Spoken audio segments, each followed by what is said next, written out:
Plant FAQs. Cryptomeria globosa nana. How to prune Cryptomeria globosa nana. Pruning my Cryptomeria globosa nana is an annual ritual that I find oddly therapeutic. I've found that the best time to prune is in late winter or early spring before new growth starts. I approach it with gentle care, selectively trimming back any wayward or dead branches to maintain its compact, spherical shape.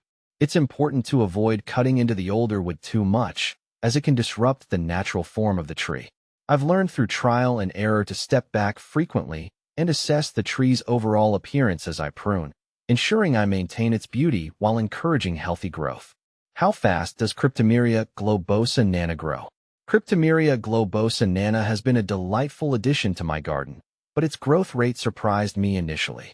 While it's not the fastest growing plant in my collection, it steadily inches upward and outward each year.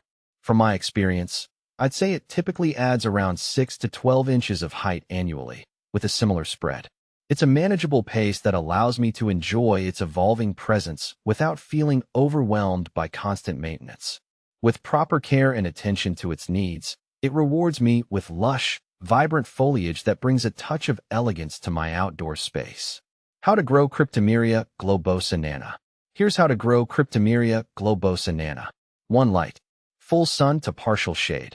Plant Cryptomeria globosa nana in a location with full sun to partial shade.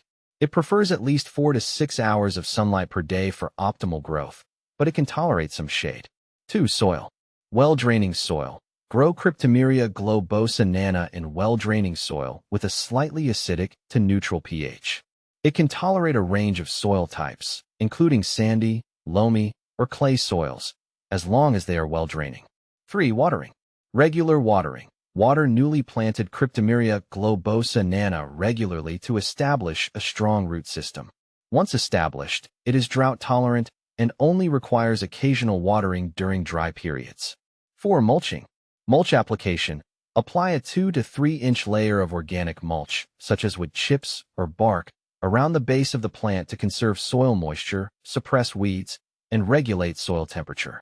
Keep the mulch a few inches away from the trunk to prevent rot. 5. Fertilizing. Minimal fertilization. Cryptomeria globosa nana generally does not require regular fertilization.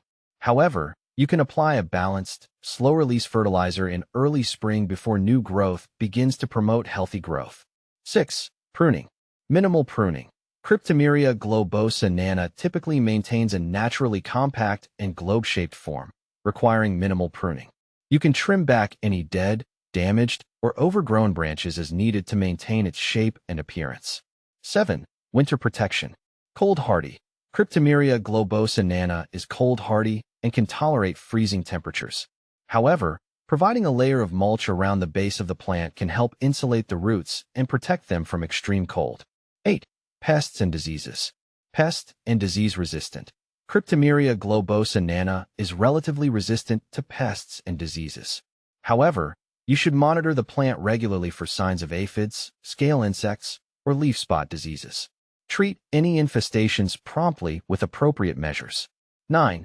Container growing, optional. Container planting. Cryptomeria globosa nana can be grown in containers on patios, decks, or balconies. Choose a large container with drainage holes and fill it with well-draining potting mix. Water regularly and fertilize as needed during the growing season. 10. Propagation. Propagation. Cryptomeria globosa nana can be propagated from semi-hardwood cuttings taken in late spring or early summer. Dip the cuttings in rooting hormone powder and plant them in a well-draining potting mix. Keep the soil consistently moist until roots develop. When to fertilize Cryptomeria globosa nana. Fertilizing my Cryptomeria globosa nana is a task I approach with caution, aiming to provide just the right nutrients without overdoing it. I've found that a balanced, slow-release fertilizer applied in early spring works best for encouraging healthy growth without risking burn or nutrient imbalance. I prefer organic options, as they tend to be gentler on the soil and less likely to cause harm if I accidentally apply too much. It's important to follow the package instructions carefully and avoid fertilizing too late in the season, as it can stimulate new growth that may not have time to harden off before winter. With a bit of attention to timing and dosage, I've found that fertilizing enhances the beauty and vigor of my Cryptomeria, ensuring it remains a focal point in my garden for years to come.